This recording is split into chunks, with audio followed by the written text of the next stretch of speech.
Internet. My name is Ayla Tesler-Mabe, and today I'd like to share with you and teach you my list of the most important and influential riffs from the Rolling Stones' 1971 studio album, Sticky Fingers.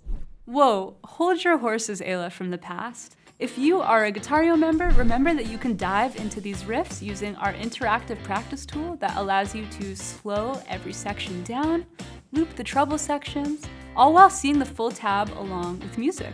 It really is the best way to learn these. And if you're not a member, you can get a free trial at guitareo.com/trial. So let's get back to the video. This video is one of a 3-part series on the Stones, so let's dive in. The first riff we're going to check out is Can't You Hear Me Knocking, which is definitely one of my favorite songs by the Stones. The song was actually captured in one take with a big jam at the end that the band did not realize was being recorded. And while the intro to the song is extremely iconic, I wanted to look at the main riff that repeats throughout the verses of the song. So let's tune our guitars to open G and get started. So if you want to tune your guitar down to open G, you're going to tune your low E string down to D, your A string down to G, your D string can stay where it is, your G string can stay where it is, so can your B string, but you want your high E string down to D. There you go. So the first thing we're gonna do is hit this very cool chord. It's just the 5th fret of the A string and the D string. You of course could play this with, 2 fingers. Personally, I like to just bar with my index finger.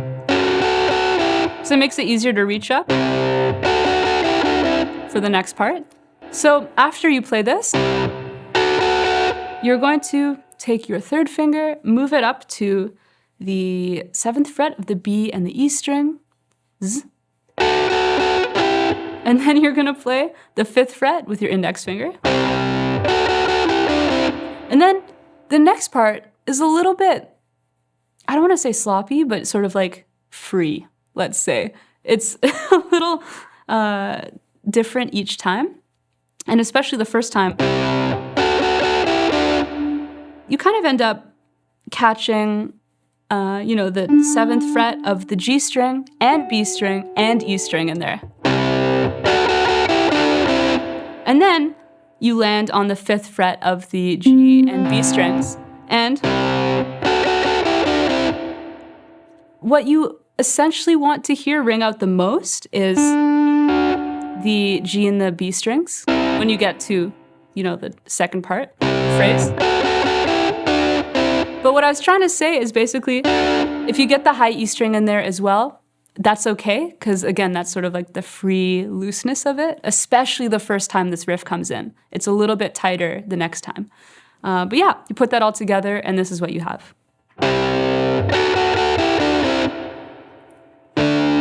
And then you're gonna move up to the 7th fret of the A string and the D string. It's pretty quiet. The strings sometimes don't even ring out fully when, this chord is landed on. But once you play that, we have this very cool phrase where you walk down, and I like to bar pretty much all of this. First with my 3rd finger, barring the 10th fret of the D string and the G string. And then I'm pulling off to my middle finger covering the 7th fret. That's not true. The 9th fret of the D and G strings. And then you land on the 7th fret of the D and G strings, and you want to pick that one. So it's like pull off, pick. And then you do the same thing down a set of strings. And I like picking down and then up. Down, up, down, up. So now we put everything together. This is what we have.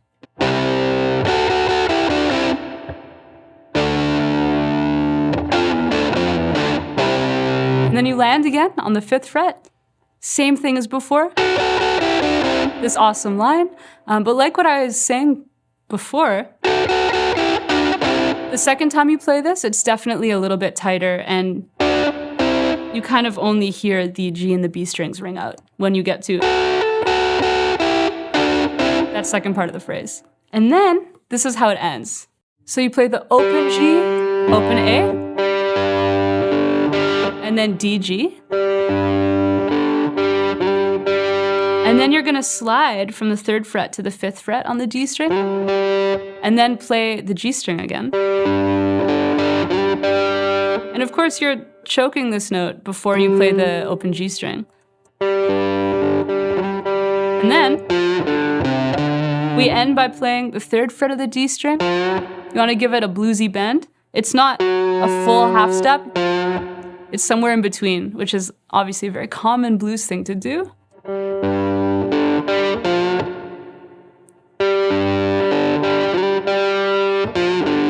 And then you play the open D, and then 5-7 on the A string, and you definitely want to get some vibrato on that last note. And then this whole phrase repeats, and there are some variations throughout the song, but that's the main idea.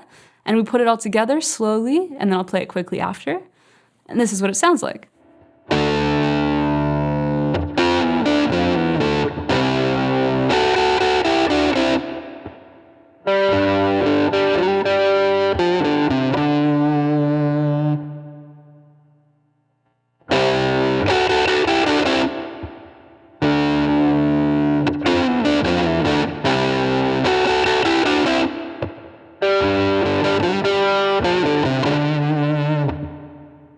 There you go. The next riff we're going to take a look at is from the song Bitch.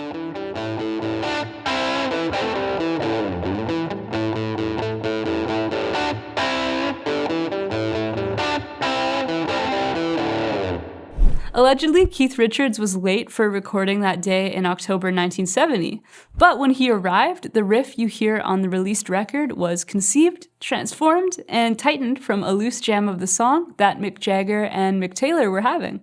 Apparently, Keith Richards was sitting on the floor, having a bowl of cereal, listening to the jam, when he picked up his guitar, and the rest is history. So, let's take a look. Lots of palm muting going on.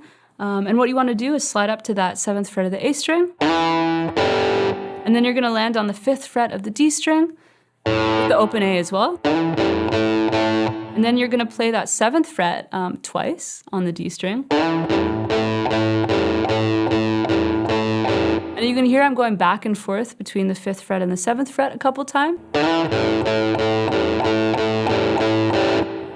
And then you come up to the 7th fret of the G and B strings, and then the 5th fret, and you want to bend down a little bit, which is obviously a very common blues move, which makes sense because the Rolling Stones were very inspired by blues. And you put it together. This is what we have so far.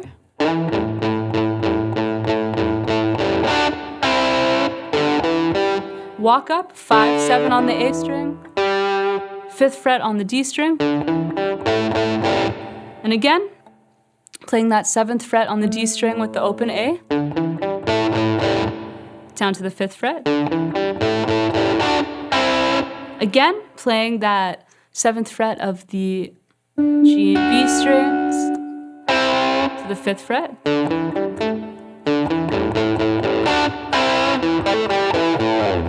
And the phrase ends like this.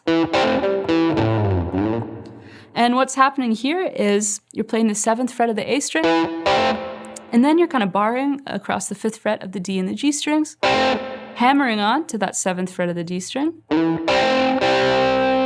taking that 3rd finger off, landing on that 7th fret of the A string again, sliding off of the 5th fret of the low E string, and then you slide back up again, and the riff repeats.